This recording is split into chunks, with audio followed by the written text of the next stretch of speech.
dito naman po sa mainit na sagutan ni Senator Dante Marcoleta at ni Senator Ping Lacson, mga kababayan, dito po sa plenaryo ng Commission on Appointments dahil po sa confirmation ng mga opisyal ng ating kasundaluhan, mga kababayan. So ito, i-play po natin. Kasi dito pumasok lang si Marcoleta para pigilan, mga kababayan, yung confirmation nito pong mga sundalo po natin. Dahil nga meron siyang sinasabi, mga kababayan, na parang sumobra na, or sa madalit salita, parang expired na yung pag-confirm, mga kababayan, dito po sa mga sundalo po natin. Or kumbaga, lumampas na sa due date. Ano po? So ito, i-play po natin. Hindi pa po sila pasok do sa 1-year ban. Yan, 1-year ban, mga kababayan, sorry. Anyway, tuloy pa natin. po nila kasalanan na nagkagulo-gulo kami dito sa Senado at hindi na take up yung kanilang confirmation. May I ask Tama. the Secretary to explain that if that assumption is correct and if that assumption Kasi dito, mga kababayan, soplak si Marcoleta, soplak na matindi si Marcoleta kay Senator Bongo. is enough to override the clear provision of the law. So yung ad interim appointments were given before May 14. So hindi ka covered ng 1-year ban. Well, Mr. Chair, that is an assumption. Somebody should explain from this committee if that assumption is correct. The law is the law. Wala po tayong personalan dito. After their compulsory retirement, less than 1 Mapapaghalata nyo talagang walang puso, no? Ang sabi niya, ang batas ay batas. Wala tayong personalan dito. Eh hindi naman kasalanan ng mga kasundaluhan natin na nagkagulo kayo dyan. Kaya hindi sila na-confirm ng mas maaga. Di po ba, mga kababayan? Hindi naman kasalanan ng mga sundalo natin na itong mga senador mas inuna yung pagiging ganid sa kapangyarihan kaysa unahin yung mga trabaho nila. year na eh. As a matter of fact, they were unable to submit the documents for confirmation. Sana man lang, before adjournment, sinabi natin, nag-schedule tayo, na i-confirm natin sila. Wala nga sila kasalanan, but somebody is at fault here. Diba? Walang puso. Anyway, kinakredit natin to sa DAE News Philippines. Kanya po ito, hindi po ito atin. Gagawan lamang po natin ng reaction video. Major General Isagani Criste. Birth date is April 21, 1970. Brigadier General Naisforo Diaz. Birth date May 5, 1970. And Brigadier General Rus Mawate Remo, April 24, 1970. Meaning to say, the five of you, General, already reached the age of 56. And everyone was bypassed upon the Senate adjournment of Congress last June 3, 2026. That is a fact, sir. And are you aware of Republic Act 11939? Yes, sir. Republic Act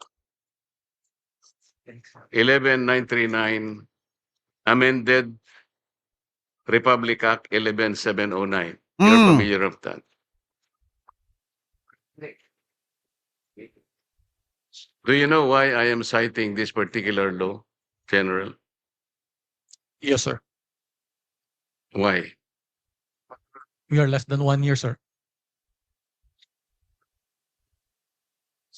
Yes, Ah, you are correct. Section 2 of Republic Act 11709, which is now Section 1 of 11939, last paragraph, says that to be eligible for appointment or promotion to the grade of Brigadier General or Commodore O-07 or higher, except for positions under sections 2A and 2B, the officer must have at least 1 year remaining of active service before compulsory retirement. And would you say that you lack at least 1 year remaining of active service before your compulsory retirement? Yes, sir. We were ordered to come here, sir, and we are directed to appear before the commission appointments. Mm. And so therefore, it only means that the five of you may no longer be eligible for reappointment in view of the prohibition under Section 1 of Republic Act 11939. Am I correct, sir? Yes, sir. Thank you. Thank you, Mr. Chair. Thank you, Honorable Marcoleta. Honorable, Pakinggan nyo yung sasabihin dito mga kababayan ng iba mga naandi dito sa Commission on Appointments, lalo na itong si Senator Ping at itong si Senator Bongo. Senator Ping Lacson is recognized. Yes, Mr. Chairman. Just for clarity, I believe and I was told by the Secretary of the Commission on Appointments that the ad interim appointments of this fine gentleman and lady is a mere resubmission of their previous ad interim appointments given before the resumption, the May 25, 2026 resumption of the first regular session.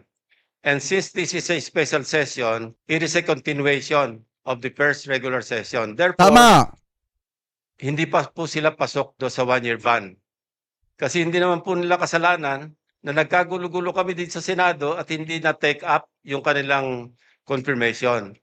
So with that manifestation, Mr. Chairman, I move that we recommend to the plenary the confirmation of Eto din kasi yung dahilan mga kababayan kaya nagpatawag ng special session ng ating mahal na presidente para nga ma-confirm eto po mga kasundaluhan natin na ito mga kababayan na nagserbisyo ng tapat at maayos dito po sa ating bansa na sana bago mag-retired mga kababayan maibigay po sa kanila yung mataas na posisyon na inaasam-asam po nila kasi nga deserve naman po talaga nila yan. So ngayon mga kababayan, maliwanag naman yung sinasabi dito ni Senator Ping Lacson na ito po ay continuation. So ibig sabihin, hindi sila pwedeng pumasok dun sa sinasabi ni Rodante Marcoleta na one-year ban. Kasi siguro ang iginigit ni Rodante Marcoleta dito, tapos na yung first regular session, nagsinidya na itong Senado mga kababayan, kaya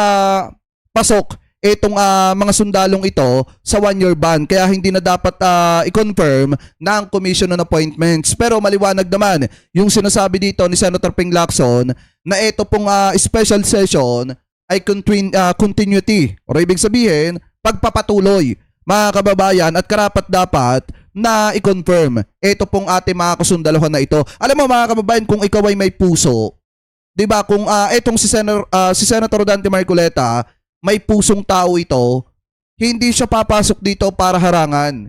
Yung promotion mga kababayan, nito pong mga tapat nating sundalong ito, 'di ba dapat hahayaan niya? Kasi ito nagserbisyo na maayos to naglingkod to ng mahabang panahon sa ating bansa. Kaya dapat mga kababayan, yung mga ganyang bagay hindi po ipinagkakait sa kanila. So ngayon ituloy pa natin. The aforestated or aforementioned gentleman and lady in plenary. I so move, Mr. Chairman. There's, yes, Honorable Rizon Taveros. Second the motion, Mr. Chair. Diba? Any objection to the motion? Duly seconded. Mr. Chair, Yes, Honorable Albano is recognized. Mr. Chair, Your Honors, on the part of the minority, we place on record our full support for the confirmation of the 5 generals and flag officers of the Armed Forces of the Philippines, whose appointments are now under consideration. These officers have rendered long and distinguished service to the nation. As such, the minority supports the favorable confirmation of their appointments and commends their dedication and sacrifices in their service to the Filipino people. Mr. Chair, as the acting minority floor leader on behalf of the minority and the Filipino people, we interpose no objection to their confirmation. Thank you, Mr. Chair. Thank you, Honorable Albano. Honorable Bongo is recognized. Yan. Kita nyo pakinggan nyo yung sasabihin dito ni Senator Bongo. Kasi soplak dito sa Rodante Marcoleta. Mr. Chair, esteemed colleagues, allow me to express my full support for this commission as this commission gives its consent to the well-deserved appointments of the senior officers of the Armed Forces of the Philippines. These officers have demonstrated professionalism. Tama. Yeah. Yeah, opo sir. Ano lang, support lang po, manifestation lang po. These officers have demonstrated professionalism, dedication, and unwavering commitment to their duties in safeguarding our nation's sovereignty, protecting our people, and upholding the Constitution. Wala na po akong katanungan sa kanila. And in fact, itong dalawa, no, si Vice Admiral Alan Madrid Javier, Lieutenant General Edmundo Peralta are mga tanglaw diwa, class of 92. Oh. Their years of service, leadership, and sacrifice reflect the highest ideals of military service and have earned them the trust and confidence of their fellow servicemen. At naintindihan ko rin po na yung 1 year bar rule, no, na dapat nilang mahabol dahil bawat star na alam po ni Senator Ping Lacson yan noon pa, parati nating pinaglalaban dahil napakahalaga po sa kanila yung 1 star na madagdag sa kanila. Yan po yung dala-dala na nila hanggang sa kanilang pagtanda. At maraming salamat rin po Senator Ping sa mga suporta mo noon sa sundalo. Mr. Chair. Ano? Rodante Marcoleta, masakit ba? Sampal na matindi sa inyo yan. Kasi alam nyo, for consideration, dapat marunong kayo niyan.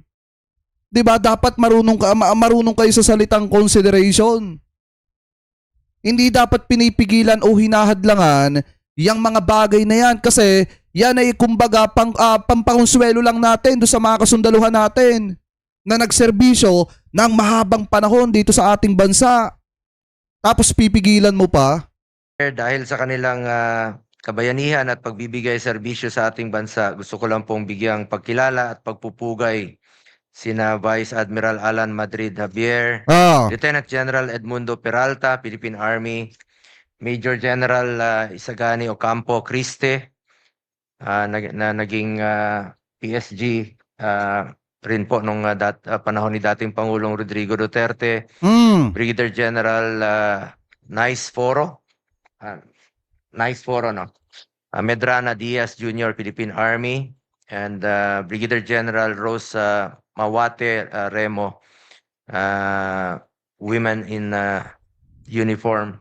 Ma'am, sa panahon ng banta sa seguridad, sakuna at iba't pang hamon sa kapayapaan at kaayusan, sila ay naninindigan at naglingkod ng buong katapatan sa iba't ibang tungkulin at responsibilidad na kanilang ginagampanan. Napatunayan ng mga opisyal nito ang kanilang kakayahang mamuno at maglingkod. Panahon ng pandemya, panahon ng giyera sa Marawi, bagyo, lindol, baha, patuloy kayo nagtatrabaho para sa ating mga kababayan. Tama. At maalala ko po, nung panahon ni dating Pangulo tuloy pa Rodrigo natin. Duterte, pinaglaban natin na madoble po ang sahod ng entry position ng military at lahat po ng uniform personnel. Dahil po yan sa inyong sakripisyo para sa bayan at hindi po natin mararating itong kinaroroonan natin kung hindi po dahil sa inyo. Tuloy pa natin. Para nawala. Ito. Sovereignty. Maraming salamat po sa inyong dedikasyon, sakripisyo at walang katulad na serbisyo sa ating mga kababayan. Wala po akong katanungan kung hindi nagbibigay lang po ako ng full support dito sa ating hearing sa Commission on Appointments. Dati naman po akong membro dito since 2019. At hindi po matutumbasan ang inyong kontribusyon sa bayan. Pero meron lang po akong paalala sa ating Armed Forces of the Philippines. Unahin lagi ang interes ng bayan.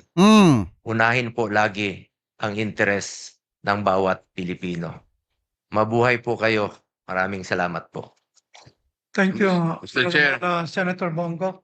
Pakinggan nyo si Marcoleta. Kasi ano to sampal na matindi yung sinabi ni Senator Bongo kay Senator Dante Marcoleta. Ito, pakinggan pa natin. Yes, Honorable Marcoleta. Mr. Chair, I did not get proper explanation on the concern that I raised before this committee. I don't think we are in a position to violate an existing law. What I heard is an assumption that was passed on to the secretary of this commission. Somebody presumed that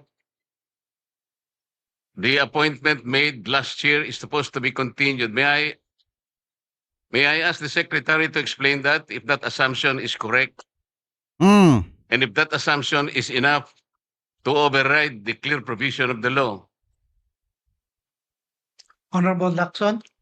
Again, I'd like to clarify, hindi po last year. Before May 25, 2026, yung nag-resume tayo ng first regular session. Tama. Kasi nag-break tayo. Bago tayo mag-resume, they were given ad interim appointments by the President.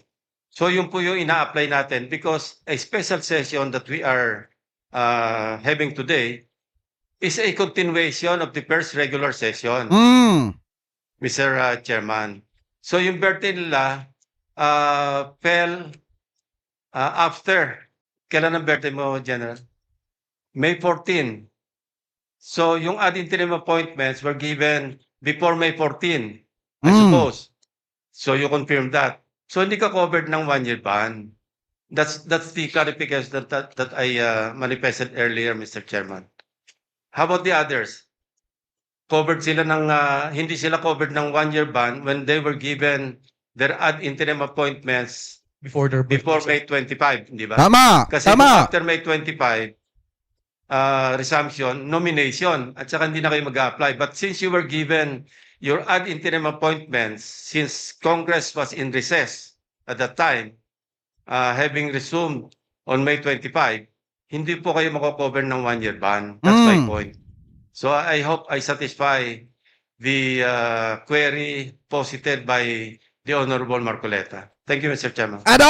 Well, Mr. Chair, that is an assumption. Ayaw pa rin pumayag ni Marcoleta, mga kababayan. Talagang ang gusto niya mangyari dito, hadlangan. Yung confirmation, ito pong ating kasundaluhan na mako-confirm dapat, mga kababayan. Pero, sabi ko nga po sa inyo, kapag mali kasi yung sinasabi, mga kababayan, hindi po talaga pinapaboran ng panahon. Somebody should explain from this committee if that assumption is correct. Because the law is the law.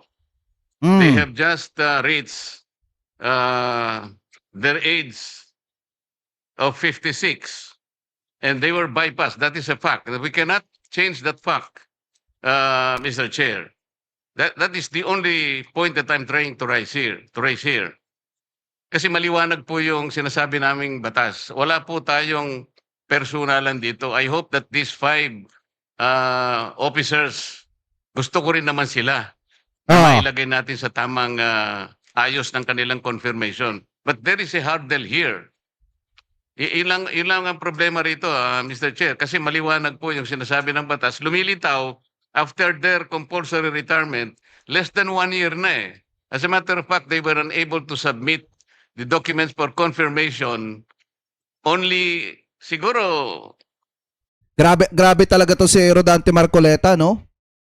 Talagang makikita nyo na wala talagang puso para doon sa mga kasundaluhan natin. Hindi ko po alam, but only the secretary can testify when exactly were they able to complete the documents for confirmation. Ang may kasalanan po talaga, yung June 3 kasi, nag-adjourn. Tapos, sana man lang, before adjournment, sinabi natin, nag-schedule tayo, na i-confirm natin sila. Ngayon, ang gusto niyang palabasin, mga kababayan, ang may kasalanan yung Gatchalian Black. Kasi nag-adjourn, nag-CND, mga kababayan, yung 12 no nagkaroon ng quorum noong June 3 pero hindi kinonfirm.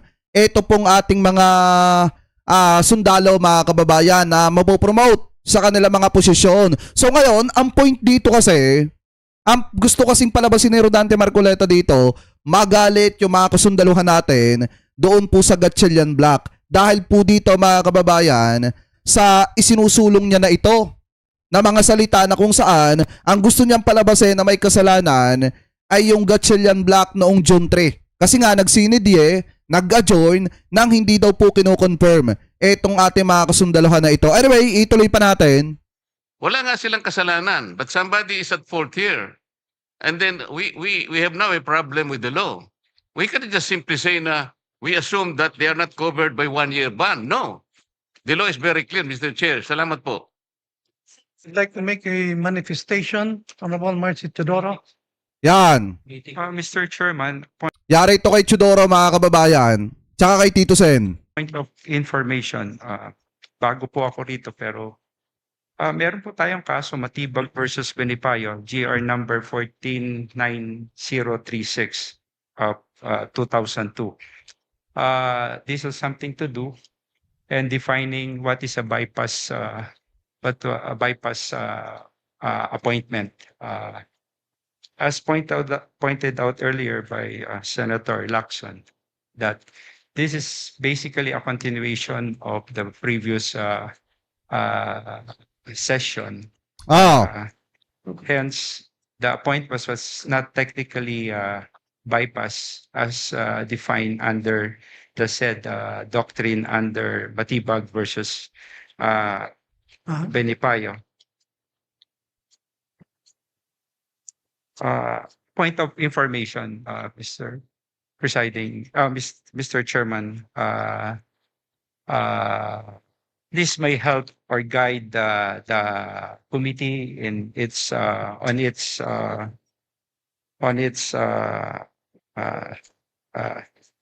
decision. As defined, a bypass appointment occurs only when upon the close of the session of Congress. It's true that the Congress was immediately adjourned, but a special session was called upon, so it's being considered a continuation this proceeding. So if June 17 of this year is considered a continuation of the same congressional session, ah, and this is not a new session, that event triggers the bypass, but not yet occurred.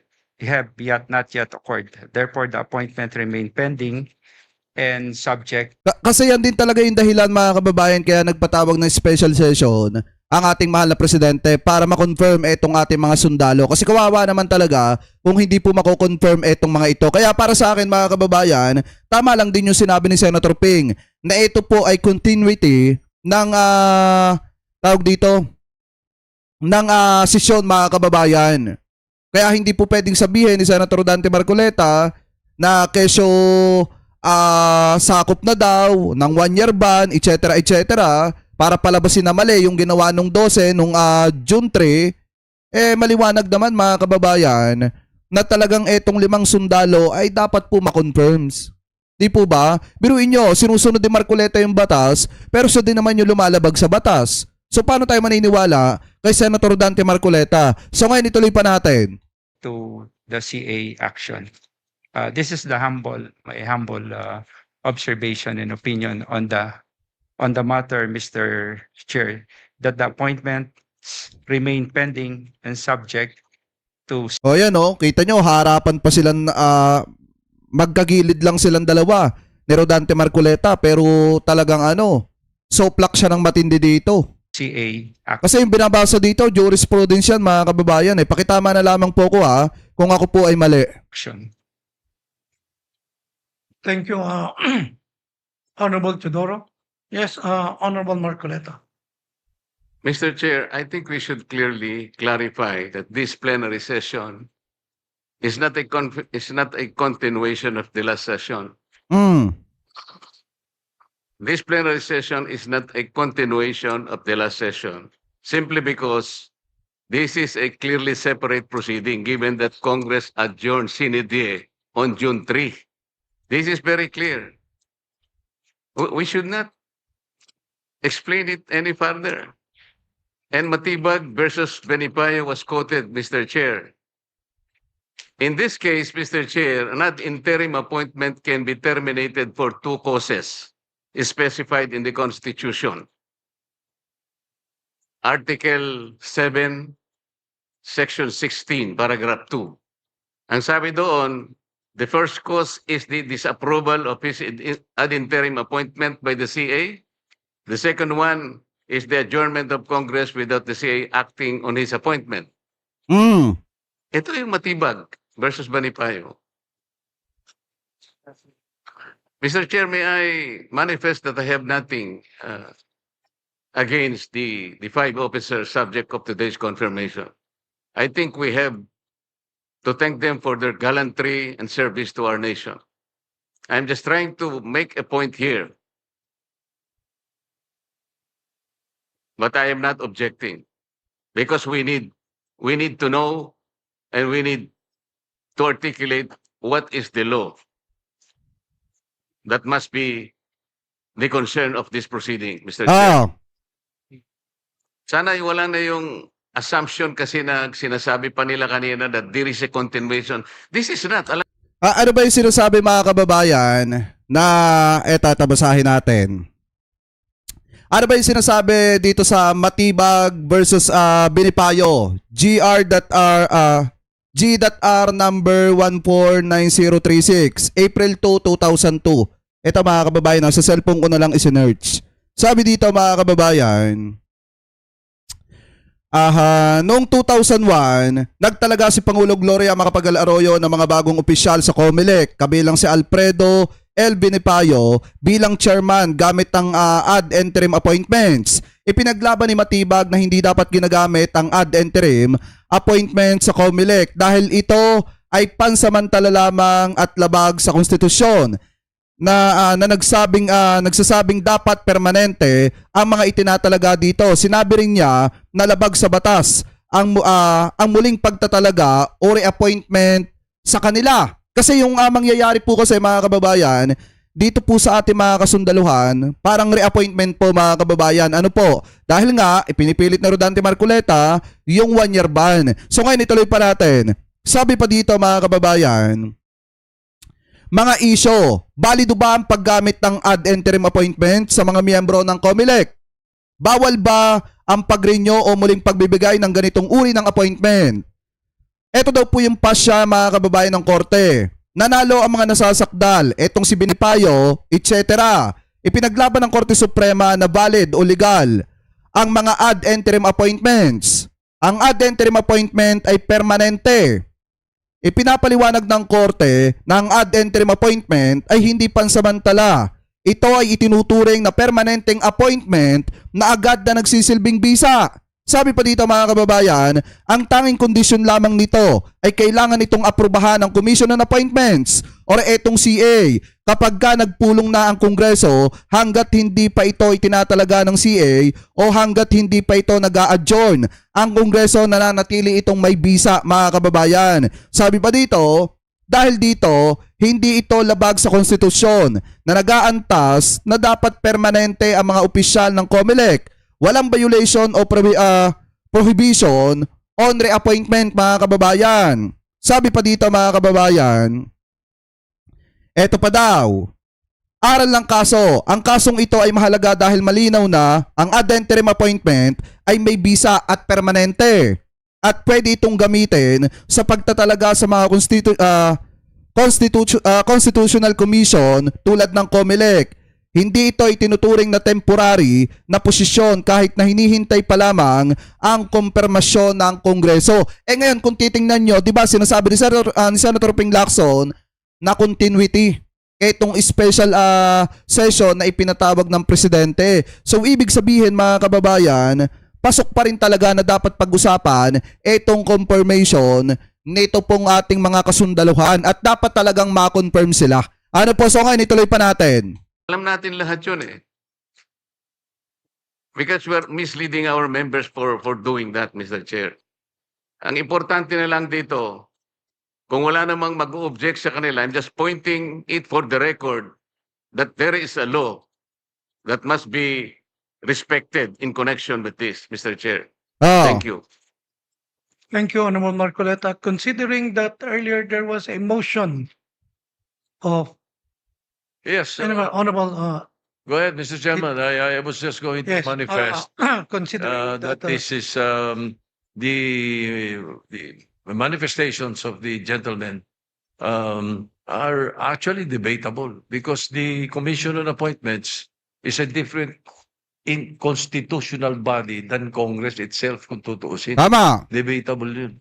Kaya talagang pwedeng continuation. Only for that matter, Mr. Chairman. Go ahead. Oh, ayan oh. Hindi 'Di ba mga kababayan? Pero ang ending, ang pagkakaalam ko na confirm din, etong ating mga sundalo mga kababayan. Yan po yung pagkakaalam ko ha, na confirm din etong ating mga sundalo. Wala ring nagawa mga kababayan. Ito pong si Senator Rodante Marcoleta. Kaya nga sa totoo lang kung may puso talaga, etong si Senator Rodante Marcoleta, di mo na kailangan questionin pa yan. Dahil unang-una, yun naman mga ipopromote mga kababayan, ay mga mabubuting sundalo na nagserbisyo ng maayos at tapat sa ating bansa. Kaya dapat bilang isang kabayaran din naman mga kababayan sa kabutihan nila sa ating bansa mga kababayan, hayaan natin sila na ma-promote. Kasi nga, ito pong special session na ito, kaya po talaga ito isinagawa dahil yan din po yung isa sa mga agenda. Dahil kawawa naman, etong mga sundalo natin na ito kung hindi sila mako-confirm. Ano po, so ngayon, kung mapapansin nyo mga kababayan, ito mga ginagawa ni Senator Dante Marcoleta dito, ito nga mga kababayan yung para sa akin ito po ay gawain ng isang politikong walang puso, po sa ating mga kasundaluhan. Nasaglip na paboran, ang ginagawa niya, kinukontra niya. Sinasabi niya na pro-law siya, pro-batas, pero bakit may kaso siya? Yan ang tanong natin sa kanya mga kababayan. Bakit yung kaso, bakit may matinding alegasyon ng indirect bribery at saka plunder sa kanya? Kung pro-batas siya, di po ba? So kayo, mga kababayan, kung kayo po ang tatanungin, ano po ang masasabi nyo? Hingil po dyan sa issue na yan na kung saan nagkaroon ng mainit na sagutan si Rodante Marcoleta at si Senator Ping Lacson at dito lantara na sinoplak ni Senator Bongo etong si Marcoleta mga kababayan dahil pabor si Senator Bongo na ma-confirm ito pong ating mga sundalo. Ano po, so comment below na lamang po ha kung ano po masasabi nyo. Hingil po dyan.